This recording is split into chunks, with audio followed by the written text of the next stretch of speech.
Hey, what's up, everybody? Welcome. Today we have a brand new deck. It's new standard with gate crash now, and we have some cool stuff to play with today. If you saw the preview video, you may have seen a quick demonstration of the deck. It really didn't show off what its true potential is, but you got to see some of the cards. And if this looks familiar at all, it is slightly based off of the Omnidor Thragfire deck. And that's a deck that had originated from Travis Wu, or at least that's where I saw it. And this deck also came from Travis Wu as well. He's a very good streamer if you haven't checked him out before. He makes some really awesome, crazy decks that are a blast to play. And that's what we have here today. So the core of the deck is basically a ramp deck. We have the 4 Farseeks here, which fix our mana. We have the Shocklands and such. I actually do want a fetchable swamp, which I don't have at the moment, but that's not a big deal. The core of the deck is a Bant deck. It is mostly green, blue, and white with a few unorthodox splashes, and that's due to the fact that we play Chromatic Lantern, where we can eventually just play whatever we want. Chromatic Lantern is a fantastic card. Most people don't have any way to interact with it aside from like Jund, which plays Abrupt Decay, but other than that, it's great. We play Azorius Charm and Think Twice just because they are versatile and fantastic. I've talked about Azorius Charm before. It's never dead, always does something great. Think Twice is just one of my favorite cards of all time. Just it draws cards, it's great. I actually find myself sideboarding it out a lot in this deck, but it still does its job when I need it to. We have the Supreme Verdicts because this deck definitely needs them. I was trying a version of this deck with black instead of white with Mutilates, but it just wasn't as good. Supreme Verdict is definitely the premium sweeper in the format, and it's what we want to be playing. Unexpected Results is part of the namesake of the deck's brand new Gate Crash card. If you haven't seen it, it says shuffle your library, then reveal the top card. If it's a non-land card, you may cast it without paying its mana cost. Free spells are awesome, especially when you have some cards like these to be casting for free. And the second clause to that, if it is a land card, you can put it into play and return unexpected results to your hand. That's just value. It's great. We're playing Restoration Angel and Thragtusk just because they work so well together. They're great against the aggro decks, gaining us life, getting us blockers, and all that fun stuff.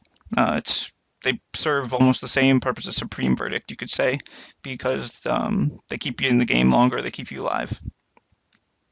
Another card coming from the old Omnidor Thragfire deck is Increasing Ambition. The deck, I wouldn't say it needs the tutors, but it's very nice to have them.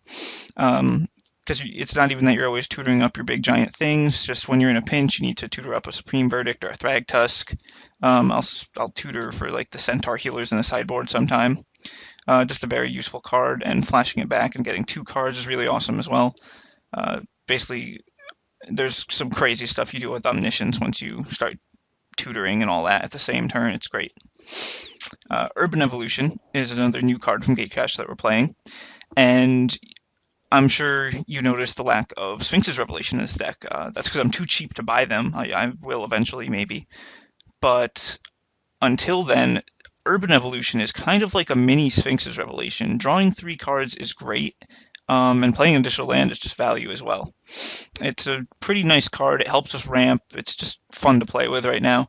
Whether or not it sticks around, we'll see, but I'm enjoying it. So on to our big bomby stuff. We have Borborgimos. That might be how you say it. Borborgimos Enrage? I don't know. Big stupid Cyclops. The point of the deck, just so I can run through the combo, is as early as turn 3, we can play in Unexpected Results. And if we luck sack Omniscience off of that, we can then also, possibly, if we're lucky enough, have Enter the Infinite. So really the point of the deck is to cast and Enter the Infinite at some point, because at that point you can't really lose. So once we enter the Infinite, we draw our entire deck, put whatever back on top. I usually put a Thragtusk in case all hell goes wrong. So once we have our entire deck, hopefully we have Omniscience on the field, maybe not, doesn't matter. Because we can pass the turn after we play Enter the Infinite. We have no max hand size until the next turn.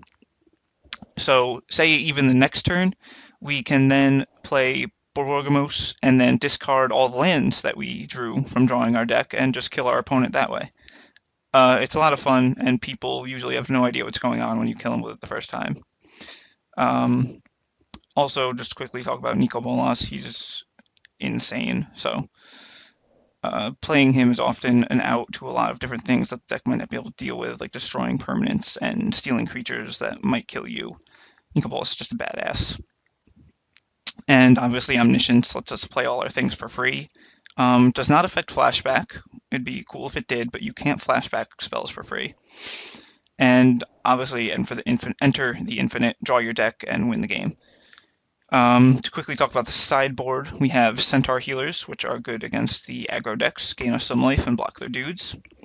Detention Spheres and Oblivion Rings to get rid of the pesky permanents, Planeswalkers. Detention Sphere is also good against tokens and that kind of thing. Divine Deflection is also an anti-aggro card. I have been playing it in a couple decks, and it's actually just really sweet. No one ever sees it coming. Then we have Dissipate, Negate, Syncopate, and Nephalia Drownyard, which can all come in during control matchups. Just shifts our deck into more of a control shell, so it's better to deal with that kind of thing.